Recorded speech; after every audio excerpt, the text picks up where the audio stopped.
Og prófaðir þú þetta? Að hlaðin gögnum pappaðinn af pappaðinum til þess að geta talað einhvern veginn við hann í gegnum gervigreind? Mér fannst það ekki veganlegt. Fyrir mig þá var það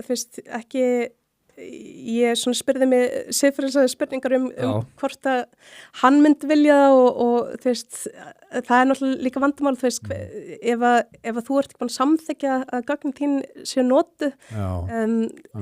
af hverju, þannig að ég í rauninni, ég las mér rosalega mikið bara horfði á þess að heimildinbind, las gervigreind sem eru til og fólk sem eru notaður. Og fólk actually að nota þetta svona með því að svona einhvern veginn að ná einhverju tengingu við hinn látna með því að tala við gervigreind sem uppfull af gögnum frá viðkomandi. Já, það er notað, það er fyrstu svona fræga replika og það var einhver sem að bjóð til þess gervigreind til þess að tala við vin sinn sem að þau hefur mist og það er bara svona purely text og það er til og maður getur notað hana. Og svo er önnur sem heitir Project December sem líka svona text og You Only Virtual og svo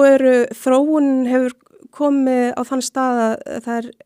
einn sem frá Suður-Kóreu sem heitir Rememory, þar sem þú getur líka uploada vídeo þannig að það gerir svona deepfake vídeo af mannskjörnum þannig að þú getur talað og í sýningunni nota ég það. Svo áður en ég las leikverkið þitt þá ég gerði mér einfaldlega ekki grein fyrir að þetta væri í boði, þetta væri einhver option sko. En ég hef þetta séð bara í Facebook-feedinu mínu svona, þá svona auglýsingar að þú getur látið gamla ljósmyndir lifna við og það þetta, ég tengi við það að svona ég hef alveg hugsað, ég hef ekki gert það samt, ég hef hugsað alveg að prófa að setja mynda mér og pappa saman einhvern veginn og sjá hann að lifna við og við kannski, í nokkra sekundur erum að tala saman eitthvað, en ég hef ekki gert þetta samt, en þetta alveg ríkt í manni þegar maður saknar einhvers, að vilja einhvern veginn prófa þetta, ná þessari tengingu. Já, ég meina af hverju erum við, með drauga og af hverju skilur við erum búin að vera bara síðan forna öld að reyna að tala við látna á mismunandi hátt.